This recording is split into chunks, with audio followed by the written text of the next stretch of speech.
Hyacinths are some of the most colourful and bright of the spring flowering bulbs. And we've got a little bit of a job on here that we've decided to take on. Along the front of the house in front of the conservatory we've got quite a mixed planting of hyacinths. Over the years these have been popped in from different pots that we've had in the house. We've tried to go largely on a pink theme, but occasionally different colour palettes have just eat their way into this planting.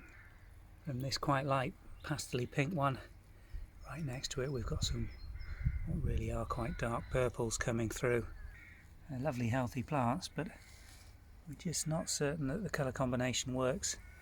And then it rolls into this rather beautiful peachy planting, which we've got a few of along this planting, and we've decided actually to go with this colour theme because it just picks up the colour in the flowering quinces so well.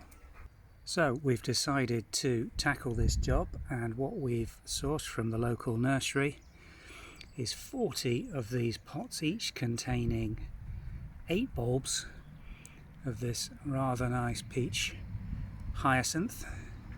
Here's one of the flowers that hasn't quite gone over, and we did a really good deal with the local nursery that we know very, very well. We purchased these at £2 a pot. There's 8 bulbs in each. We're going to pop the wooden containers back to them as part of the deal, and the idea is to completely replace all of the pink and purple hyacinths on the front of the house and get a monoculture of this beautiful apricot coloured hyacinth for next year. The reason we're doing that is we've got some areas in the garden where we successfully put a couple of colour combinations in, and it just makes the area in the garden extra special. So let me go and show you what we've done on the long borders under the rose arches. We showed you this planting combination about a week and a bit ago, but it's really just coming into its own again, with the hyacinths really coming up beautifully. This border is planted at this time of year with blue muscari, a matching blue hyacinth, and a basil planting of that primrose, which gives that beautiful blue-yellow effect so nicely. Let me go around the other side and just pick that up for you. Pops even better on the long vista. The top of this row is planted with a dense planting of the blue hyacinths, but this year the deer have been in and every single flower stem's disappeared, but the green's still there, so they'll come back, and next year, well, there's always next year. And to complement that, if I just rotate round,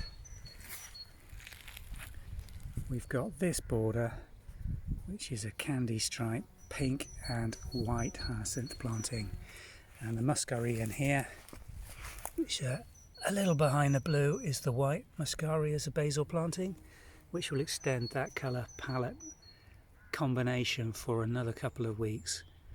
But the effect on the long border view of these is spectacular. Yeah, I've spotted it as well, that blue one in the background, which has obviously worked its way in there, and we can move that to a different area in the garden where we've got blue hyacinths planted down under a magnolia. But this is the type of effect we like to do on a border, where we'll have one combination on one border and then on an adjacent border using the same plants but in a different combination of colours.